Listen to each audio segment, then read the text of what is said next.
Hi everyone, আশা করি আপনারা সবাই ভালো আছেন। এখানে আমি একটা ছোট্ট ভিডিও নিয়ে এসেছি আপনাদের জন্য। এখানে আমি বাটার কেক রেসিপি নিয়ে এসেছি। প্রথমে ড্রাই ইনগ্রিডিয়েন্টসগুলোকে সবগুলো একসাথে একটা ছাঁকনি দিয়ে 3 বার ছেঁকে নেবেন। আমি এখানে 3 বার ছেঁকেছি যাতে আমার ব্যাটার খুব স্মুদি হয়, যাতে কোনো লাম্পস না থাকে। এরপর আমি এগ হোয়াইটস আর এগ ইয়োগসগুলোকে আলাদা আলাদা করে নিয়েছি। এগ হোয়াইটসকে আমি একটা হ্যান্ড বিটার দিয়ে খুব ভালোভাবে বিট করে নিয়েছি, যাতে যতক্ষণ না অবধি আপনার এখানে ফর্মি কনসিস্টেন্সি আকারে নেয়। অ্যাজ এ ফর্ম হিসেবে যতক্ষণ না আসছে এগ হোয়াইটস, ততক্ষণ আপনি হ্যান্ড বিটার দিয়ে বিট করবেন।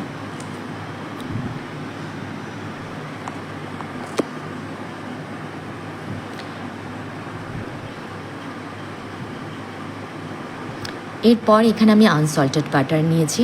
আনসল্টেড বাটারের সাথে ক্যাস্টার সুগার নিয়েছি। ক্যাস্টার সুগার আর বাটার আপনাকে ভালো করে বিট করে নিতে হবে যতক্ষণ না আপনার বাটারের কালারটা হোয়াইটিশ হচ্ছে আর একটা সফট পিক্সের মতন যতক্ষণ না আসছে, ততক্ষণ অবধি আপনাকে বাটার আর সুগার বিট করতে হবে। এরপর সরি, আমার ভিডিওটা কোনো কারণে স্কিপ হয়ে যায়, বন্ধ হয়ে যায়। এরপর আমি সুগার বাটারের সাথে বাটার বিট করার পর এগ ইয়গস মিশিয়েছিলাম, তারপর এগ হোয়াইটস মিশিয়েছিলাম। এরপর মিল্ক আর মিল্ক পাউডারের একটা মিশ্রণ বানিয়েছি।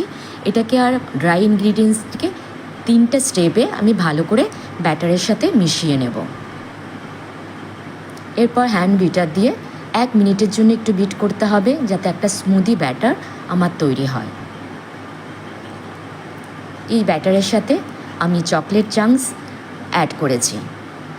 এই চকলেট চাঙ্কস বাটার কেকের সাথে মিশালে এর টেস্টটাই একদম পাল্টে যায়। ব্যাটারটা রেডি হয়ে যাওয়ার পর আপনার মোলগুলোকে আমি বাটার দিয়ে গ্রেজ করে নিয়েছি। গ্রেজ করার পর এরপর আমাকে বেক করতে হবে 180 ডিগ্রি সেলসিয়াসে হাফ অ্যান আওয়ারের জন্য। আমার বাটার কেক রেডি। এনজয়।